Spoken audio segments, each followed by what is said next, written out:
नमस्कार। मैं हूँ उत्तम दवे। मैं हूँ स्पिरिचुअल कोच, न्यूमरोलॉजिस्ट और फॉर्च्यून टेलर। और frequently asked questions in life healers में आपका स्वागत है। आज हम जिस विषय पे चर्चा करेंगे वो है मेरी शादी कब होगी। लाइफ हीलर्स में मुझे ये सवाल अक्सर पूछा जाता है कि मेरी शादी कब होगी। अब ध्यान से सुनिएगा जो मैं कहने की कोशिश कर रहा हूँ। सबसे पहले तो जब आप ये सवाल किसी भी फॉर्च्यून टेलर या किसी भी भविष्यवक्ता को पूछते हैं तो आपको जनरली कुंडली देख के या और किसी तरीके से आपको एक फिगर दिया जाता है कि भाई 6 महीने बाद, 1 साल के बाद, 2 साल के बाद वगैरह। अगर टाइम बहुत ही पास का अगर आपको बताया जाए कि भाई 3 महीने में, 6 महीने में हो जाएगा तो बहुत खुश हो जाते। अगर आपको टाइम ज़्यादा बताया जाए, 2 ढाई 3 साल का, तो आप बहुत ही हताश हो जाते हैं कि इतनी देर। यानी कि सेटिस्फेक्शन आपको भविष्यवक्ता के आंसर से हो नहीं रहा है। अगर पास का आंसर बता दिया तो आप सेटिस्फाइड हो जाते हैं, अगर दूर का बता दिया तो फिर भी आपको लगता है कि क्यों ऐसा हो रहा है। यानी कि कहीं ना कहीं डिससेटिस्फेक्शन तो आपको हो रहा है जवाब से। अब हम आते हैं हम लोग इस बात पे कि किसी की शादी कब होगी वो कौन से फैक्टर्स पे निर्भर करती है। देखिए, एक बात तो आपको समझना बहुत ज़रूरी है कि कोई भी चीज़ जो होती है उसमें बहुत सारे फैक्टर्स इन्वॉल्व होते हैं तब जाके वो चीज़ होती है। अब जैसे मैं आपको ये शादी का ही उदाहरण बता रहा हूँ कि कई बार मुझे लोगों ने पूछा कि मेरे बेटे की शादी कब होगी, मेरी बेटी की शादी कब होगी, या मेरी खुद की शादी कब होगी। तो एक चीज़ आपको ध्यान रखना है, जैसे कि मैंने आपको पहले कहा कि कोई भी चीज़ होने के पीछे बहुत सारे फैक्टर्स होते हैं और उनमें से कितने सारे फैक्टर्स ऐसे हैं जिसके बारे में हम लोग को बिल्कुल जानकारी नहीं होती, इसलिए उस पर हमारा कोई कंट्रोल नहीं होता। कुछ ऐसे फैक्टर्स होते हैं जो हम जानते हैं और हम उसे कंट्रोल कर सकते हैं, कुछ ऐसे फैक्टर्स होते हैं जो जानते हुए भी हम कंट्रोल नहीं कर सकते। इसलिए कोई भी चीज़ होना या ना होना, आपको ये चीज़ ध्यान रखना बहुत ज़रूरी है। अब चलिए आते फिर से वही क्वेश्चन पे कि मेरी शादी कब होगी। अब एक चीज़ मैं आपको बता दूं कि कितने लोग ऐसे हैं जो बुक्स पढ़ते हैं, जिसे हम लोग अंग्रेज़ी में बिब्लियोथेरेपी कहते हैं, यानी कि अपने प्रॉब्लम्स बुक्स द्वारा सॉल्व करते हैं। अब यही केस ले लीजिए। अगर कोई लड़का है, उसने मैरिज से रिलेटेड हुए काफ़ी सारी बुक्सें पढ़ी है या कुछ किताबें पढ़ी है, या फिर कोई लड़की है, उसने शादी से रिलेटेड कुछ बुक्स पढ़ी हुई है, यानी कि इन दोनों के मन में शादी के बारे में एक बेसिक आइडिया है और ये भी पता है कि शादी क्या चीज़ होती है, और ये भी उनको एक आइडिया आ जाता है कि किस टाइप की कल्पना करनी चाहिए पार्टनर के लिए। जिन्होंने कोई भी बुक्स नहीं पढ़ी होती है या कोई भी नॉलेज नहीं होता है, वो बिल्कुल ही एक फैंटेसी कैरेक्टर के साथ शादी करना चाहते हैं। अगर दूसरे शब्द में कहा जाए तो वो लोग एक बिल्कुल ही आइडियल, यानी कि संपूर्ण लड़का या लड़की से शादी करना चाहते हैं, जो कि दुनिया में ऐसे लोग हैं ही नहीं जो 100% कंप्लीट है। ठीक है। तो अब आप मुझे ये बताइए कि किसकी शादी जल्दी होगी, ये जिसके एक्सपेक्टेशंस रियलिस्टिक है, या वो जिसके एक्सपेक्टेशंस बिल्कुल इस दुनिया के बाहर है, तब तो फिर उसकी शादी जल्दी होने से रही। ठीक है। तो ये तो मैंने आपको सिर्फ एक फैक्टर बताया कि एक फैक्टर की वजह से देखिए आपकी शादी आगे भी हो सकती है, पीछे भी हो सकती है। तो उस तरीके से तो और कितने सारे फैक्टर्स हैं जिसकी वजह से आपकी शादी की डेट आगे पीछे हो सकती है। इसलिए मैं आपको ये कहना चाहूँगा कि हमेशा जब आप शादी के बारे में सोचें तो ये जानने की कोशिश कीजिए कि कैसे आपको सही पार्टनर मिल सकता है।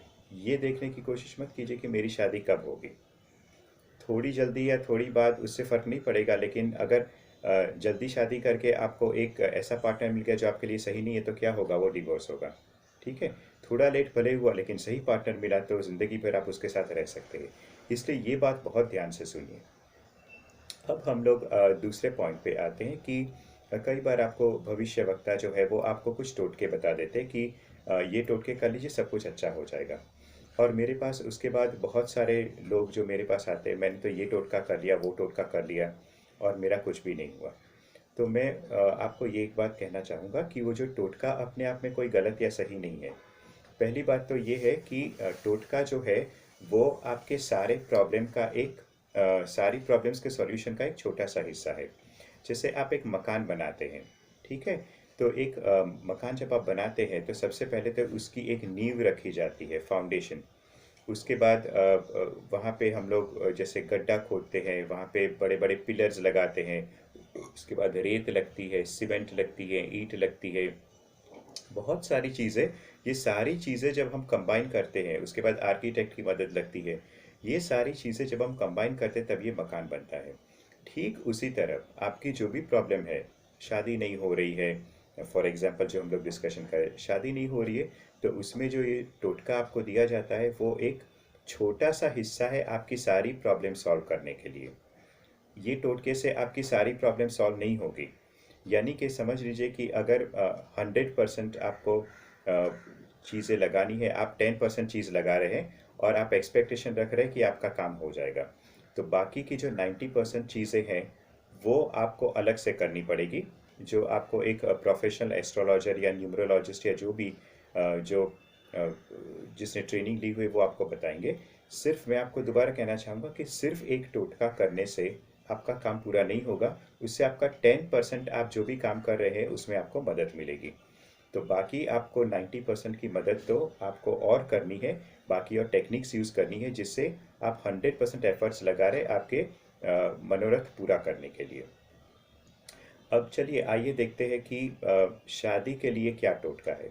अगर आपकी शादी नहीं हो रही है तो आज मैं आपको एक टोटका देना चाहूँगा कि आप लड़का हो या लड़की हो, तो हर बृहस्पतिवार को आप एक चम्मच में थोड़ी सी हल्दी ले लीजिए और अपने नहाने का जो पानी है उसमें वो हल्दी जो है वो डाल दीजिए, उसे घोल लीजिए और फिर उससे स्नान कीजिए।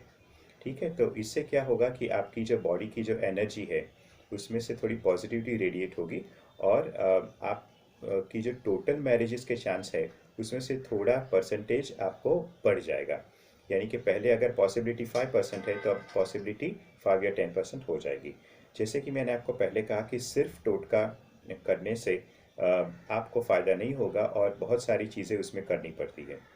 तो और एक बात मैं आपको कहना चाहूँगा कि कई बार मेरे पास ऐसे भी लोग आते हैं, कहते हैं मैंने ये टोटका कर लिया, वो टोटका कर लिया, लेकिन कुछ भी नहीं हुआ। तो मैं आपसे ये भी कहना चाहूँगा कि जब भी आप कोई भी टोटका करें तो आपको बहुत ही पूर्ण विश्वास के साथ करना है।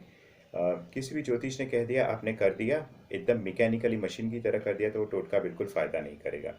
आपको बिल्कुल भावना से, बिल्कुल श्रद्धा से करना पड़ेगा। और जो बाकी 90% चीज़ें जो बची है वो भी आपको बहुत ध्यान से करनी ज़रूरी है, पूरी श्रद्धा के साथ, पूरी लगन के साथ। तो आज का वीडियो ख़त्म करने से पहले मैं सिर्फ यही कहूँगा कि अ, अगर शादी में आपकी समस्याएं आ रही है तो मैंने जो आपको टोटका बताया वो आप करना शुरू कर दें। और बाकी 90% जिससे कि आपको पूरा फ़ायदा हो और आपका कार्य सफल हो, तो उसके लिए आप मुझे ज़रूर संपर्क करें। तो मैं आपको डिटेल्स में बताऊंगा कि कैसे 100% एफर्ट्स हम लोग लगा सकते हैं ताकि आपका जो भी मकसद हो, यहाँ पे शादी का मकसद है, तो उस तक आप पहुँच सकें। बस आज के लिए सिर्फ उतना ही। नमस्कार।